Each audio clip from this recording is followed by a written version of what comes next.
ఆంధ్రప్రదేశ్లో cable network ఆపరేటర్లు ఆందోళనకు దిగారు. ముఖ్యమంత్రి చంద్రబాబు నివాసం వద్ద ఏపీ ఫైబర్ కేబుల్ నెట్వర్క్ ఆపరేటర్లు నిరసన చేపట్టారు. తమ సమస్యల పరిష్కారం కోసం గతంలో పలుమార్లు అధికారులకు వినతి పత్రాలు ఇచ్చినా ఇప్పటి వరకు స్పందన రాలేదని ఆంధ్రప్రదేశ్ కేబుల్ ఆపరేటర్స్ అధ్యక్షుడు నారాయణ తెలిపారు. తమ సమస్యలు పరిష్కరించే వరకు తమ పోరాటం ఆగదన్నారు.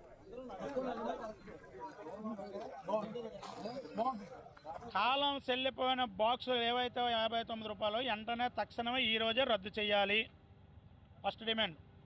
రెండోది, కేబుల్ టీవీ రంగానికి విద్యుత్ పోల్ ట్యాక్స్ పూర్తిగా రద్దు చేయాలి.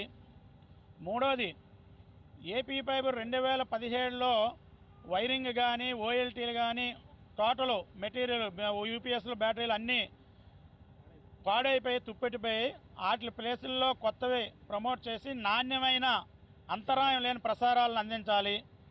ఇప్పుడుండే కార్పొరేట్ ఇంటర్నెట్ కంపెనీలకు ధీటుగా ఏపీ ఫైబర్ నెట్ కూడా ప్రొవైడ్ చేయాలని చెప్పి మేము కోరుతున్నాం. అలాగే కేబుల్ టీవీ రంగం గత 30 ఏళ్ల క్రితం కేబుల్ ఆపరేటర్లో స్వయం ఉపాధితో నిర్మించుకున్న రంగం టెక్నాలజీకి అనుకూలంగా పెట్టుబడులు పెట్టి ఇంతవరకు ఈ రంగాన్ని ఒక మర్రి వృక్షంలాగా ఈ క్రోట్ ఇండియాలో తీసుకొచ్చిన ఈ రంగాన్ని మమ్మల్ని చట్టపరమైన భద్రత కల్పించి కేబుల్ రంగాన్ని ఒక పరిశ్రమగా గుర్తించాలని చెప్పి మేము డిమాండ్ చేస్తున్నాం. మమ్మల్ని చట్టపరమైన